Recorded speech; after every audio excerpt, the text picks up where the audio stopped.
நிர்வாகிகளும் மூலக்காட்டில் இருக்கிறாங்க. சதீஷ் ஒன்றிய செயலாளர். இவங்களுக்கு ஏதாவது பொது பிரச்சனை இந்த மாதிரி அட்டூழியம் பண்ணுறாங்க, அட்டகாசம் பண்ணுறாங்க, பஞ்சாயத்தில் முறைகேடு நடக்குதுன்னு சொன்னால் எங்கள் நம்பருக்கு கான்டாக்ட் பண்ணுங்கள். அதுக்கு உண்டான தீர்வு வந்து நாங்கள் செஞ்சு கொடுக்குறோம் 100%. அடுத்த எலெக்ஷனில் அது சம்மந்தம் இந்த எலெக்ஷன் முடிட்டோம், அது சம்மந்தம் அப்புறம் பேசிக்கலாம். உங்களுக்கு ஏதாவது பிரச்சனைனா இங்கே சொல்லுங்கள். இப்போதைக்கு வந்து பஞ்சாயத்தில் உள்ள குறைகள்லாம் வந்து சதீஷ் அவங்க எடுத்து சொல்லுவார். இப்போ பிஜேபி சார்பாக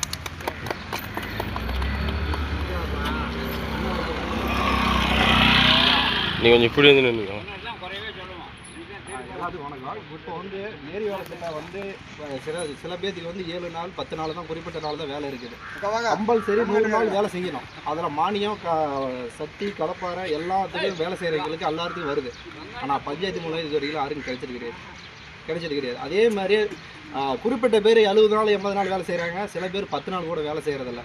இதே வந்து கூட்டணி ஆட்சி அமைஞ்சா யார் எம்எல்ஏ என்னன்னாலும் 1.5 இன்ச்சு வேலை செஞ்சு அமைஞ்சா 125 நாள் கட்டாய வேலை. அப்படி இடையில வேலை கொடுக்காத பட்சத்தில் அதுக்குடைய ஊதியம் வந்து இப்போ எழுதி கொடுத்து நீங்கள் வாங்கிக்கலாம். தொடர்ந்து 2 வாரம் 3 வாரம் வேலை வரல அப்படிங்கிற பட்சத்தில் நீங்கள் பஞ்சாயத்து ஆஃபீஸில் எழுதி கொடுத்து அந்த நாளுக்கான வேலைக்கான காசு சேர்த்து வாங்கிக்கலாம். அந்த மாதிரி நிறையா திட்டங்கள் மானியங்கள் சென்ட்ரல் கவர்மெண்ட் மூலியமாக இருக்குது.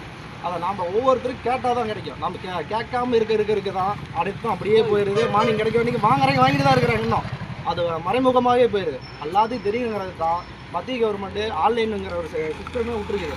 அப்படிங்கிற பட்சத்தில் நீங்கள் இந்த பஞ்சாயத்துக்கு எவ்வளோ நிதி ஒதுக்குறாங்கன்னா அது தெளிவாக நீங்கள் ஆன்லைனில் படித்தவங்க யாராச்சும் இருந்தால் தெளிவாக ஆன்லைன் மூலியமாக பார்த்துக்கலாம். குறைகள் இருந்தாலும் அதே மாதிரி இந்த இடத்துலேருந்தே நம்ம வந்து குறைகளை சொல்லலாம். அதுக்கு நிறைய நம்பர்கள் கொடுத்துருக்குறாங்க, புகார் நம்பர் கொடுத்துருக்காங்க. வாரத்தில் ஒரு முறை கலெக்டரேட்டை போய் பார்க்கலாம். இத்தனையும் கேட்டால் மட்டும்தான் கிடைக்கும். கேட்கலன்னா நம்ம இங்கேயே தான் இருப்போம். அவங்க மறைமுகமாகவே போயிடும், நடக்காது. நீ சொல்லுவாங்க மோடி வந்து அதை பண்ண மாட்டார், இதை பண்ண மாட்டார். மோடி வந்து அதுக்கு பிற்பாடு தான் இத்தனை ஊழலும் வெளியே தெரிய வருது. இது வரைக்கும் யாராச்சும் ஊழலை பற்றி பேசியிருக்கிறாங்களா? இது வரைக்கும் கிடையாது. இப்போ அவர் மேலே எந்த குற்றச்சாட்டும் சொல்ல முடியாது. அந்த பட்சத்தில் தான் ஏதோ ஒன்று வேறு வேலை மூலியமாகவோ திசை திருப்ப பார்க்குறாங்க. அதனால் 1.5 இன்ச்சு வேலை செய்வோம்.